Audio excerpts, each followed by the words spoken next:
Selamat pagi. That means good morning here in Indonesia, although I'm in California. Welcome to part 3 of my series on the proliferation of short-term rentals and its effects on investment strategy.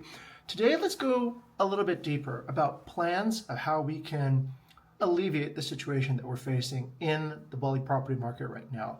Yes, there is an abundance of short-term rentals. We've already explored in past videos how that abundance came to be. We see that the brakes are currently off and this proliferation of short-term rentals is likely to continue. We know that there are many construction projects due to finish in the next 3 to 6 months that will probably create more supply onto the Bali marketplace. But what can you as an owner do? What can you as a person looking to enter or exit the property rental market or the short-term industry do? We're going to go over a few tips of how to evaluate different options. We're going to look all across the board on different strategies that seem to be working and strategies that don't seem to be working, so that you as an investor have the clearest insights on how the property market is doing again. Once again, this is Jing with Market Insights, exclusively for the Bali Business Review. Let's go on into the start of it.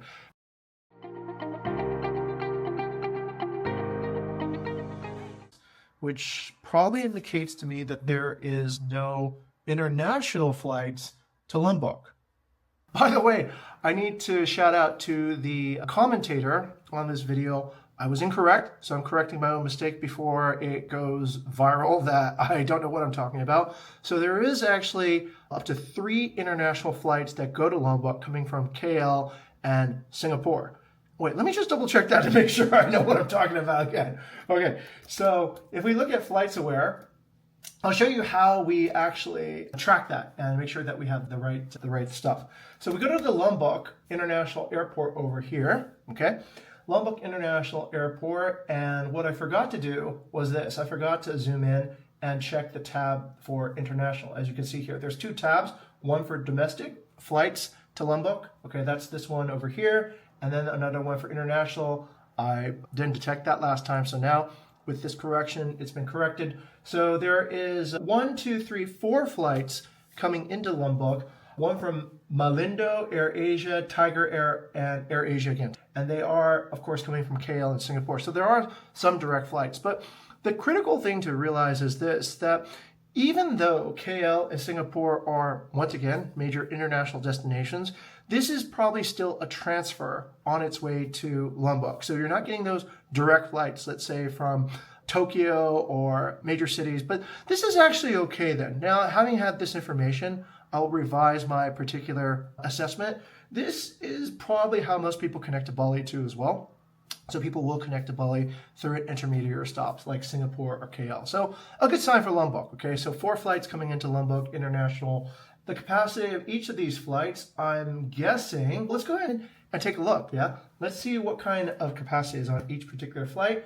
Okay, so the Boeing 737 seats typically 162 passengers in a 2-class configuration or a 1-class configuration. You can bet that most budget airlines will probably do the 1-class configuration. So that's 189 per flight, okay? If we want to be thorough, we can go and do some more research on each of the flights to find out the equipment that each flight route is carried on. That will give us a rough estimate of how many passengers a day will be arriving to Lombok. That gives us a way to size the opportunities for accommodations and for daily spend. So just without looking too much into it, you can probably guess that there's about a capacity of 800 passengers a day into Lombok, given that it's approximately 200 capacity on each of these flights. Once again, I probably need to do a little bit more in-depth research, but just with a cursory examination, using some simple Google keyword terms, you can already see the estimate for what this would be like, okay? All right, thank you for the correction. Let's go into the deep dive now of how, as a property investor, you can get in the most benefit in this particular turbulent season in Bali. The first thing I think is to really realize how to enter the marketplace. And how you enter the marketplace, given that you're going to be making a fairly sizable commitment and investment, matters about 80% of what's going to happen next, okay? So this is how we deconstruct the process of actually how to enter into the marketplace at the correct value. Because once again, your denominator in an ROI is the most important thing if you want to get the highest ROI.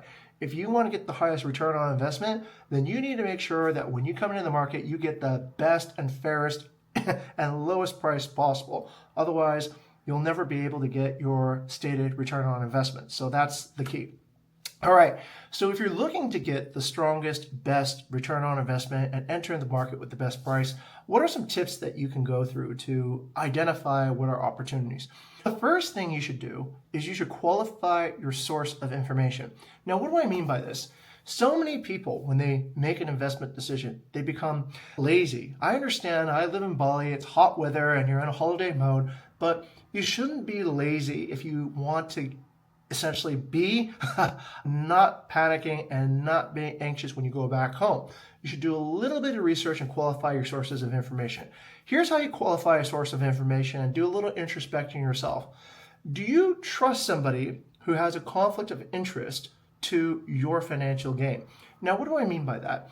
As spoken about in the previous videos that we've talked about, developers and sellers of property are not looking to actually give you the best return on investment by very nature of their position in the marketplace. It doesn't mean that they're dishonest. It doesn't mean that they want to scam you, but it is simply put that if they do offer you that value as far as your return on investment, that's less value that they're taking for themselves in terms of cash flow or in terms of their exit price from the property that they've been building for 2 years.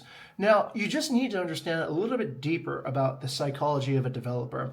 So having seen thousands of developers over the past 20 years in Bali, I can tell you one thing. Developing is no business for those who do not like high risk. Developing is very risky. There's all stages of risk from the very initial part of buying the property to permitting, getting the legal authorization, contractual risk, and then product user fit when you finally bring the property to market. So all throughout these entire different stages of risk, developer is anxious and hoping that this massive drain on their cash reserves, hopefully when built, when launched, when sold, will rise their fortunes relatively quickly. And then of course they start a new cycle of what to do with all this excess cash too as well, which begins another quandary and dilemma for a developer. This particular situation then makes it such that the developer is in no, let's say, position of charity to actually help a buyer gain the highest return on investment when they themselves are in such a large deficit at the time before launch. It's just natural. If you look at the cash reserves and cash flows of any developer, they will go through a very similar cycle. It is a very high risk, high tension experience to be a developer. So therefore, if you look on the development platforms brochures and they promise these staggering returns on investment, yes, okay, maybe there's 1 in 100 developers that are willing to sell their particular product to you with an enormous financial return, but it is much, much better that you can use some strong analysis to verify whether or not what they're talking about simply makes some sense. Here's one particular tip that I can offer. When a developer tells you that they plan to reach an international market, or maybe sometimes it begins with the wrong buying perspective, with the wrong buyer expectation. I'll give you one of these examples right here. Buyers often ask developers, where do you get your guests from? What is your average daily rate? These two questions are some of the worst questions, I think, to ask in 2025, and I'll explain to you exactly why. It doesn't really matter anymore how you actually target an audience. Nobody is anymore in 2025 targeting a specific type of audience from a specific type of geography. That just is some sort of carryover from the traditional travel agency days when each particular travel agency had domination over a geographic region. You would go to a German travel agent to get German travelers. You'd go to a French travel agent to get French travelers. And you go to all these different travel agencies to lock into different segments of the world. That simply just doesn't work the same way in 2025 because guess what? Everybody is using internet platforms to reach a global audience. Just like Spotify, just like YouTube, just like Instagram. As soon as your listing goes live on any international booking platform, it will be seen by people from all over the world. In fact, most of these platforms, having worked at Airbnb, will automatically localize your content and your particular offering to fit in each of these diverse locations. That is actually another reason why I always suggest to go and book and transact through platforms. Platforms do a ton of follow-up work to optimize your content and its performance to each localized region that you could never hope to gain on doing a private website. It just doesn't have the same scale or the same feature-rich capability that platforms are trying to do. So that's tip number one. Tip number two is when you ask a developer, what's the average daily rate? What can I get for this property? They don't know. And if they tell you what the number is, they probably are not giving a factful response. The reason we know as property managers is that we've been looking across 10, 15, 20 years of data all throughout the Bali marketplace. And we know that there is a different price on a different day for each unique property, for each unique region. It really depends on the marketplace. It really depends on the specific highs and lows, the seasonality. So when you're asking a particular question to a developer of what's the average daily rate I can get for this particular property, you're asking what I think is a false question. A much, much stronger and better question is to zoom out and to think of it holistically, okay? A much better question would be to ask, how much can I expect to gain from this per year? Now you have essentially a benefit factor from what you are essentially buying the property in terms of what is your purchase price divided by the number of years that the purchase is good for. Let's say it's $250,000 divided by 25 years. So you're paying on average $10,000 per year, which of course is amortized as you get towards the end of your contract. So $10,000 in, let's say $50 is probably going to be a lot less than the same amount in this time. So then what you want to do is you want to step up and actually calculate how much revenue you can get per year and what that cash flow is likely to look like throughout the rest of the 24-year time. Asking an average daily rate is I just think it's such a misleading question. It goes up, it goes down, it can go up and down by up to 5x. So why ask that particular question? It just is so hard to actually track. If you do want to track, yearly performance is far more stable. The highs outweigh the lows, or they balance out somewhere in the middle. And so that's how you know essentially you're asking a strong question instead of a false question to your developer. Next is to actually go about and just go outside the developer realm and think about who else are you getting this information from? Are you getting information from a driver? Are you getting information from a family friend? Are you getting information from somebody you met in Bali at a bar and became good friends with? Then ask yourself, how do they know? How do they actually know any of their particular knowledge about the marketplace? Did they get it from essentially facts, or are they hearing anecdotes? One of the most common problems that we see in the Bali investment community is that most people, and this is even, I encounter this so many times when we do deals with different B2B partners, people get together at meetings and they make decisions, and there's no data, there's no slides, there's nothing based on fact. It is just a bunch of rendering after rendering, showing everything beautiful, showing everything luscious, and then some gobbledygook fourth grader mathematics thrown in at the end, assuming peak prices and peak occupancy, and people just gloss over that. Sometimes not even that. Sometimes just based on an anecdotal story of someone's one up becoming a huge millionaire because they bought a property a few years ago and then they exited at a huge amount. So when we see that, we go, that is probably not a correct way to make a strong investment decision. A much better way would be to do what? Friendly viewer, this is why we're creating this channel too, because to be honest, there is not a lot of objective tabulated data out there available to speak about what is actually happening in the Bali property market. So if you're used to the way business is done in the United States, in other countries, you'll see that there is this thing called the MLS. The MLS is essentially the idea of a multiple listing service, and it will record down the transactional values of different properties. We unfortunately just don't have that in Bali, in Indonesia in general. But what you can do is you can go through and look for source information.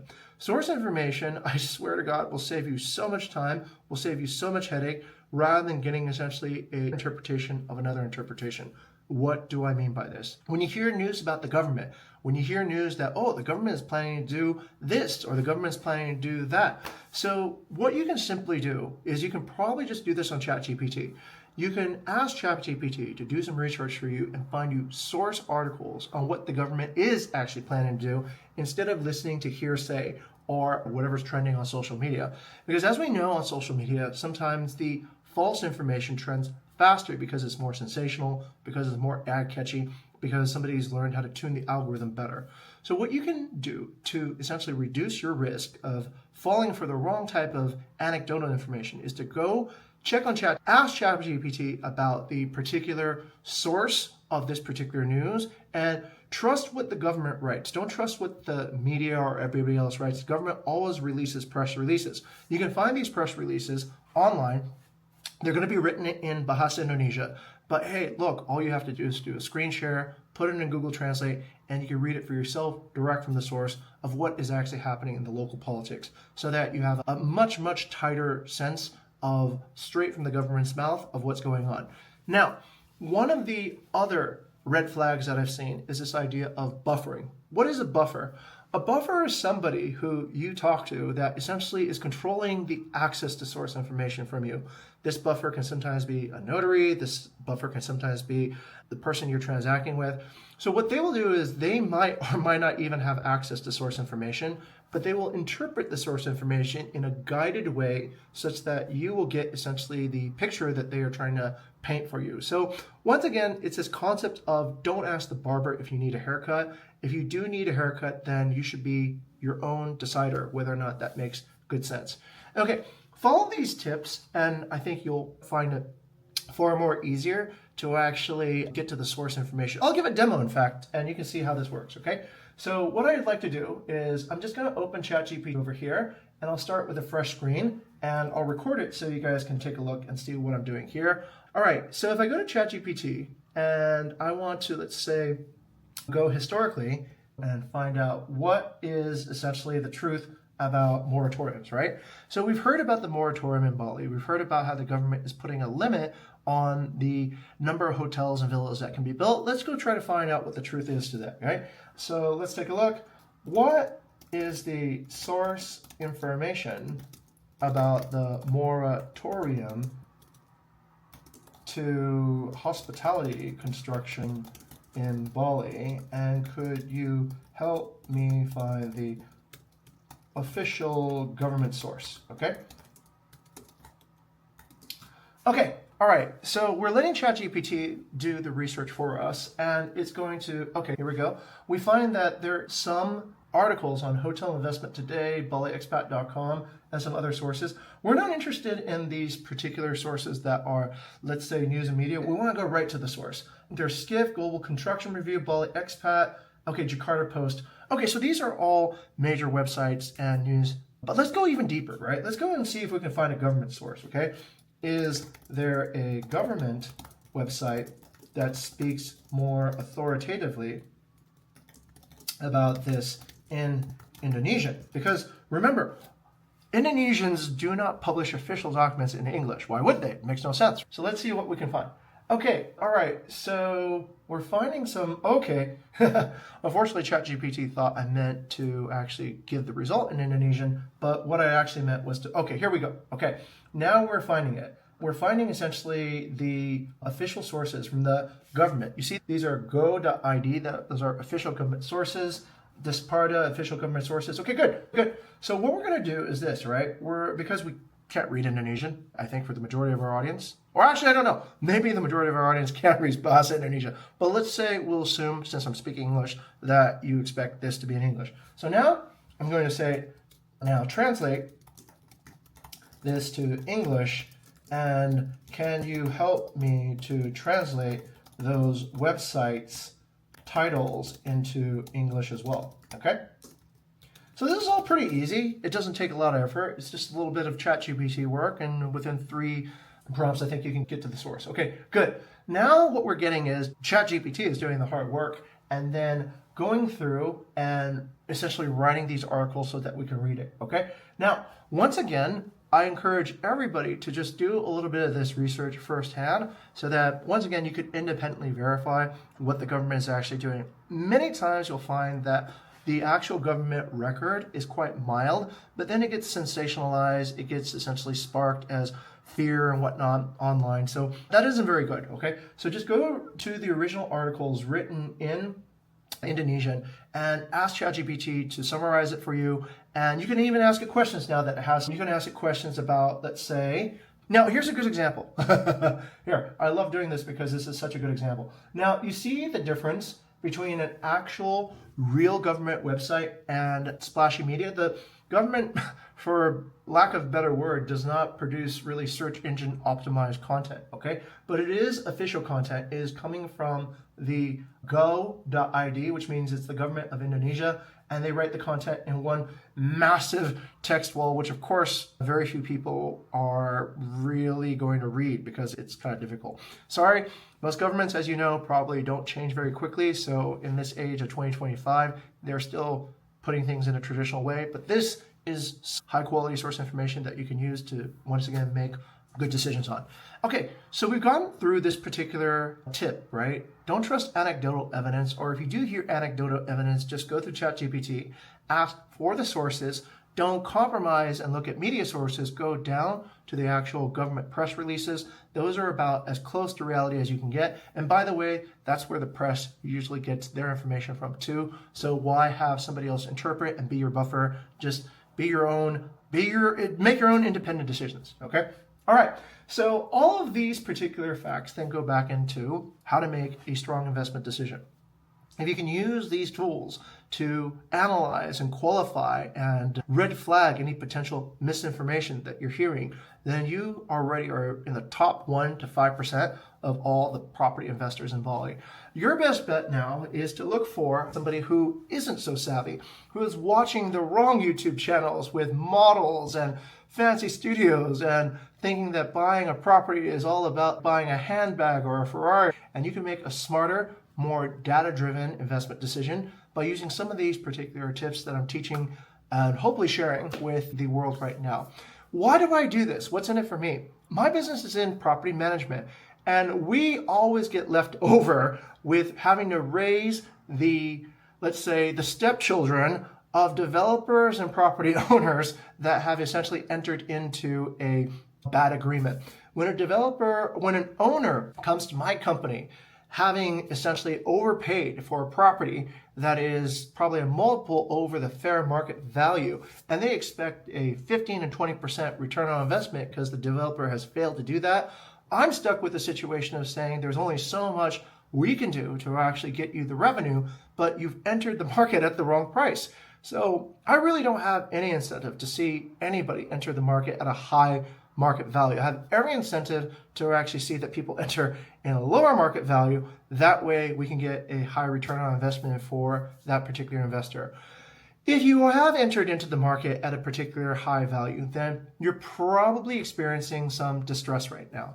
And this video probably won't help you actually get an unwitting consumer that will buy your property at a high price. But what I think you can do is play the long game.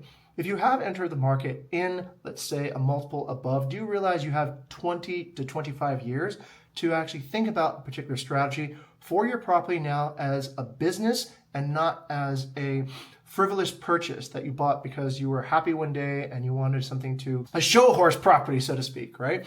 So this particular long view of looking at things allows you so much more time to then think about what is a correct business strategy. Offloading a property in Bali during a market turmoil is never a really good strategy, and I'll tell you why.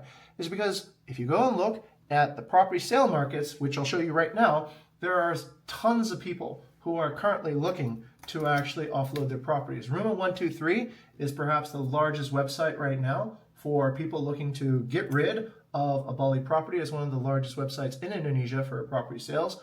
And we can take a look and see how that is going right now. And it's not going very well. The first thing you can do is probably go over here to the website and change it to English, so it makes it a little bit easier to read from our Bahasa Indonesia viewers right now, just to top pakai Bahasa Indonesia. All right, so once you got that, you want to go and let's say you want to buy a property. You want the property to be in Bali, in Indonesia. Okay, so apparently how many properties are for sale? There is 18,972 properties for sale right now. That number gets bigger every month. If everybody's rushing towards the exits right now, we think that this particular plan might not be the best idea. So good luck. All right, This is it for this particular episode of the Bali Business Review with market insights from Jing. Once again, we want all our viewers to engage, comment, subscribe if you find some value in this. Tell me if whatever you find is true, or if you have some better facts or information. We're open to listen and share feedback. All right, see you on our next episode, where we're going to talk more about insights that can greatly improve your chances of success in the Bali property market.